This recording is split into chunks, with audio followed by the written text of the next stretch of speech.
نحمده ونصلي على رسوله الكريم أما بعد قال الله تبارك وتعالى في القرآن المجيد والفرقان الحميد فأعوذ بالله من الشيطان الرجيم بسم الله الرحمن الرحيم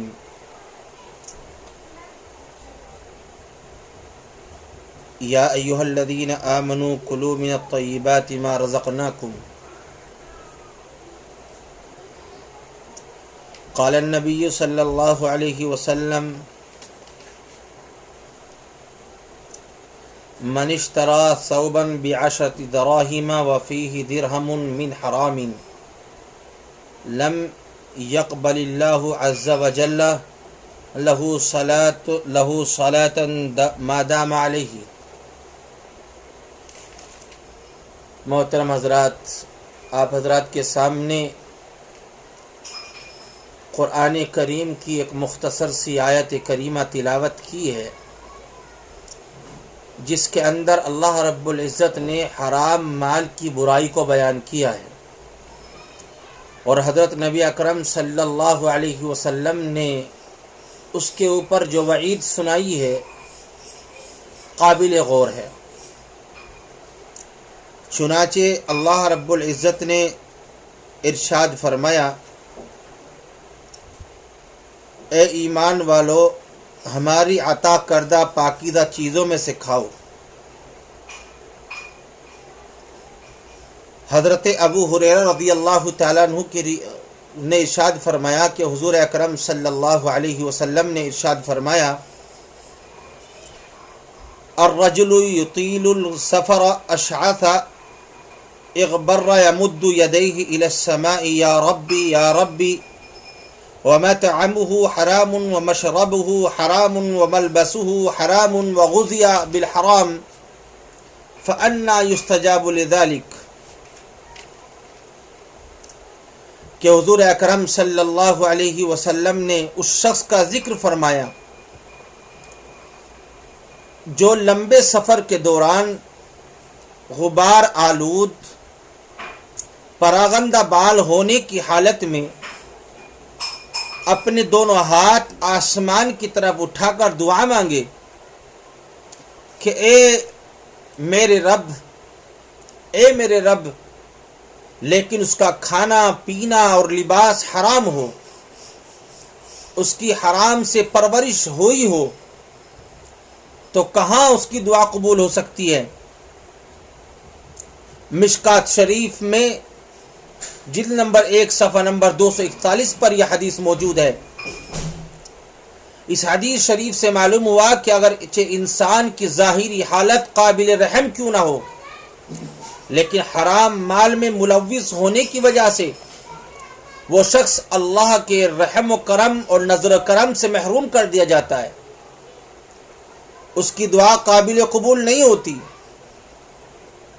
حضرت عبداللہ ابن عمر رضی اللہ عنہما حضور اکرم صلی اللہ علیہ وسلم کا قول نقل فرماتے ہیں، من اشترى ثوبا ب10 دراہم، جس شخص نے ایک کپڑا 10 درہم کا خریدا، وفیہ درہم من حرام، اور اس میں ایک درہم حرام کی ملاوٹ ہو،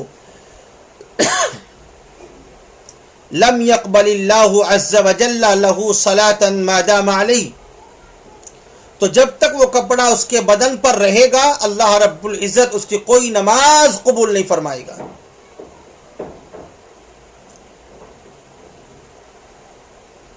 اس روایت کو رواہ احمد الترغیب و ترہیب میں جلد نمبر 2 صفحہ نمبر 346 پر ذکر کیا گیا۔ ایک حدیث شریف میں حضور اکرم صلی اللہ علیہ وسلم نے حضرت سعد بن ابی وقاص رضی اللہ عنہ سے فرمایا، والذی نفس محمد بیدہ ان العبد لیقذف اللقمة الحرام فی جوفہ ما یتقبل منہ عمل 40 یوما۔ اس ذات کی قسم جس کے قبضے میں محمد صلی اللہ علیہ وسلم کی جان ہے، آدمی اپنے پیٹ میں حرام لقمہ ڈالتا ہے، جس کی وجہ سے 40 روز تک اس کا کوئی عمل اللہ کے یہاں قبول نہیں ہوتا. وَأَيُّمَا عَبْدٌ نَصَبَتْ وَأَيُّمَا عَبْدٌ نَبَتَ لَحْمُهُ مِنْ سُعُةٍ فَالنَّارُ أَوْلَى بِهِ. اور جس شخص کا گوشت پوست حرام سے پروان چڑھا ہو تو اس کے لیے تو جہنم ہی مناسب ہے. الترغیب و ترہیب میں جلد نمبر 6 صفحہ نمبر 245 پر یہ روایت موجود ہے. سیدنا حضرت ابو بکر صدیق رضی اللہ تعالیٰ عنہ فرماتے ہیں کہ حضور اکرم صلی اللہ علیہ وسلم نے ارشاد فرمایا لا تدخل الجنت جسد غذی بحرام.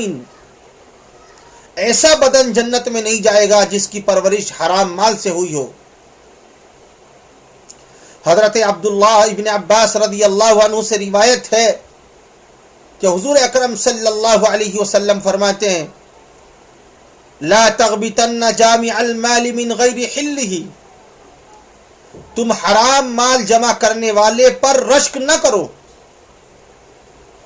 فإنه إن تصدق به لم يقبل منه. اس لیے کہ اگر وہ اس مال سے صدقہ کرے گا تو وہ قبول نہ ہوگا. وما بقي كان زاده إلى النار. اور بقیہ مال بھی اسے جہنم تک لے جانے کا توشہ بن جائے گا. اسی طرح حضرت ابو ہریرہ رضی اللہ تعالیٰ عنہ روایت کرتے ہیں کہ حضور اکرم صلی اللہ علیہ وسلم نے ارشاد فرمایا لِأَن يَجْعَلَ أَحَدُكُمْ فِيهِ تُرَابًا. تم میں سے کوئی آدمی اپنے منہ میں مٹی بھر لے خیر له ان يجعل فيه ما حرم الله عز وجل. یہ اپنے منہ میں حرام مال داخل کرنے سے بہتر ہے. یاد رکھیں ایک مرتبہ حضور اکرم صلی اللہ علیہ وسلم سے پوچھا گیا کہ جنت میں داخل کرنے والے اعمال زیادہ تر کون سے ہیں؟ آپ علیہ السلام نے ارشاد فرمایا کہ تقوی اور حسن اخلاق. پھر پوچھا گیا کہ جہنم تک لے جانے والے اعمال کون سے ہیں؟ تو آپ نے ارشاد فرمایا الاجوفان الفرج والفم. دو درمیانی اعضاء، منہ یعنی جس سے حرام چیز پیٹ تک پہنچتی ہے، اور شرمگاہ. یعنی زیادہ تر لوگ حرام کمائی اور ناجائز شہوت رانی کے ذریعے جہنم کے مستحق ہوں گے. اعاذنا اللہ منہ. ان تمام باتوں سے، ان تمام احادیث سے پتہ چلتا ہے کہ حرام مال کا استعمال شریعت کی نظر میں سخت ناپسندیدہ ہے اور آخرت میں بدترین عذاب کا موجب ہے. آج ہمارے بچے، چھوٹے چھوٹے بچے، ہمارے نوجوان، ہمارے بزرگ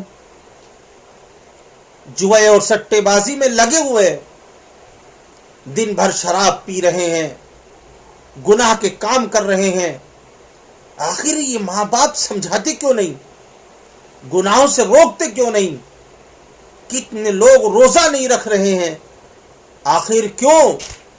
حرام مال کے پیچھے ایسے لگے ہیں کہ چاہے چوری کر کے حاصل ہو، ڈکیتی ڈال کر حاصل ہو، جوے سے حاصل ہو جائے.